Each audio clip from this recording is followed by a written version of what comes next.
Hančer se drži za stomak i misli o bebi, ali i o Džihanu koji je danas pokazao da je zaista hrabar čovjek. Ona govori kako će detetu kada se rodi ispričati kakav je njen otac bio, ali zapravo i ne zna šta će ispričati, jer su Hančerine misli podijeljene. Bejza govori mu Kader da kada Džihan dođe ne pokušava bilo šta da mu kaže, jer je sve skoro pri kraju. Bejza tada uzima stolicu, seda pored Mukader i stavlja joj glavu na rame, govoreći da će se ovako brže približiti jedna prema drugoj. Mukader samo razmišlja o tome kako je Jonča jedini njen izlaz i nada se da će što pre uraditi pravu stvar. Za vreme večere u Čemilovoj i Derinoj kući neko kuca na vrata. Emir odlazi da vidi ko je to, a na vratima se pojavljuju Sinem i Mine. Svi im poželuje dobrodošlicu, ali Čemil zaustavlja Hančer, govoreći joj nasamo da je Sinem sigurno došla zbog Džihana i da je to jedini razlog. Hančer i Sinem odlaze napolje kako bi popričale nasamo, ali tu dolazi Derija, koja nosi čajeve, govoreći da je Sinem sigurno došla zbog Džihana i da ju je on poslao. Sinem ne zna šta se dešava, jer misli da je Džihan u inostranstvu, kao i svi ostali u vili. Nakon što Derija ode, Sinem govori Hančer da postoji neko u njenom životu, ali mora pitati Džihana za dozvolu. Hančer joj govori iz srca da bi to trebala što pre da uradi, jer je ona mlada i ima život pred sobom. Sinem sutradan odlučuje da pokuca na Džihanova vrata u kancelariji. Ona mu govori da je sinoć bila kod Hančer. Džihan već počinje da misli da ju je Hančer poslala, ali Sinem govori da je možda vreme da je ostavi da živi svoj život. Džihan postaje ljut, govoreći da je neće ostaviti sve dok ne prihvati uslove ugovora, a to je da uzme novac koji joj pripada i ne radi kao čistačica. Međutim, Sinem govori da nije došla zbog Hančer, već zbog sebe. Ona počinje priču sa tim da ona nije na početku želela da se venča sa Metinom i da je taj brak bio nametnut, a da je on voleo drugu ženu, ali da su se vremenom zavoleli i da su dobili Mine. Da nije bilo te nesreće, još uvijek bi živjeli srećno. Džihan shvata da u Sineminom životu postoji neko drugi, što mu ona i priznaje. Taj čovjek je došao da je zaprosi, ali ona nije htjela ništa da uradi dok nije pitala Džihana. Džihan ustaje sa stolice i već postaje ljut, pitajući ko je ta osoba i čime se bavi. Ona govori da je ta osoba slična kao i ona, te da traži novu budućnost. Džihan ne zna da je to Melih, ali on govori s Sinem da je taj čovjek oportunista koji ne želi da radi, ali hoće da bude sa snajom porodice Deviroglu. Džihan ne prihvata to što mu Sinem govori i on joj ne daje blagoslov. Sinem je razočarana zbog ovoga što se desilo, ali odlučuje da ode kod Meliha. Ona ga pronalazi na mjestu gdje on taksira i njih dvoje odlaze da popričaju nasamo. Sinem govori Melihu da je bila kod Džihana i pričala o svemu, ali da ju je on razočarao, jer u njegovoj glavi samo postoji prezime Deviroglu i ništa više. Međutim, Sinem govori Melihu da je ona ta koja će odlučiti o svojoj budućnosti, te ga pita da traži njenu ruku kod njenog oca i da je spremna da se venča. Melih na to pristaje i govori da će otići kod njenog oca lično. Da li će ovaj brak koštati Sinem? Hančer ide ka svom radnom mestu, ali jedan čovjek je prati. Ona se zaustavlja i obraća čovjeku koji je prati, ali on govori da je ovo naredba Džihana Deviroglua. Hančer poludi nakon što ovo čuje, te odlučuje da ode kod Džihana u kancelariju. Hančer viče na Džihana govoreći da je preterao sa ovim i počinje da baca stvari po kancelariji. Engin pokušava da ih smiri, ali Džihan i Hančer se svađaju zato što Hančer nema svoj privatan život zbog njega. On joj govori da je neće ostaviti na miru sve dok ne prihvati deonice i prestane da radi kao čistačica.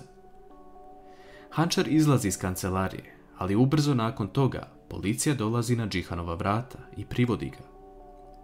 Ispred komandira se nalaze Džihan, Hančer i Engin. Komandir kaže Džihanu da je dobio prijavu od Hančer da ona nema svoj privatan život i da je on prati. Džihan priznaje to, još dodaje i to da je dolazio na njena vrata, ali i to da je on podneo prijavu protiv Hančer zato što mu je polomila stvari u kancelariji. Njih dvoje završavaju u pritvoru jedno pored drugog.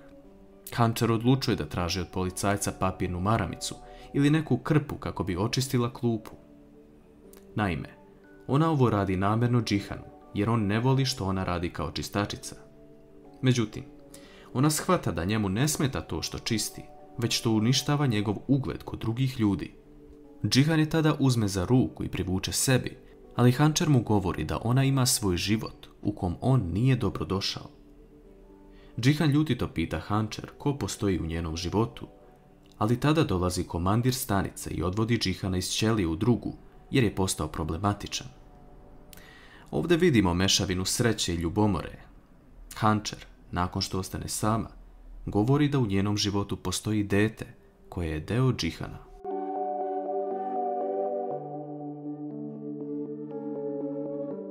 Policija vraća Jihana nazad u ćeliju.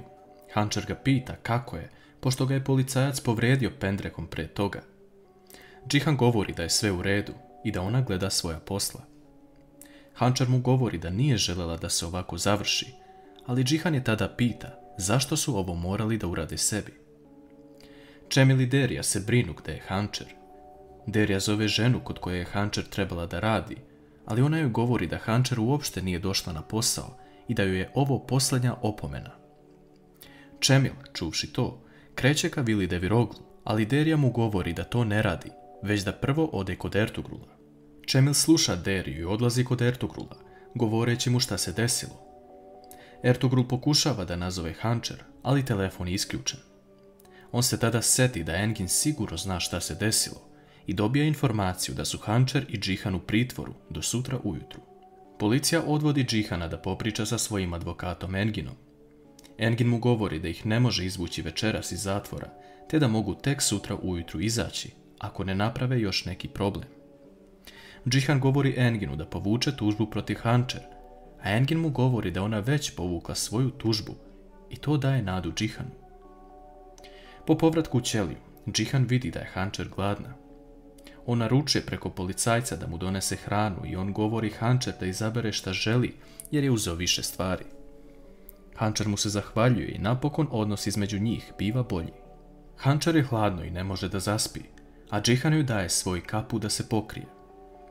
Nešto kasnije, Hancher se budi i vidi Jihana kako spava i ona njega pokrije sa kaputom. Vidimo da ovdje postoji šansa da se njih dvoje pomire, ali do kad će trajati njihova tvrdoglavost? Ujutru, Jihan i Hancher izlaze iz pritvora, a Engin govori da Čemil i Ertugrul čekaju Hancher ispred. Hancher zamoli Jihana da ne govori ništa njenom bratu, jer će sigurno nešto da mu kaže. Čemil govori Jihanu da nema potrebe da prati njegovu sestru, jer ona već ima svog brata kao zaštitu. Po povratku kući, Derija pita Čemila i Hancher šta se desilo. Čemil objašnjava da je Jihan opet umešao prste u Hancherin život i da mu to nije bilo potrebno.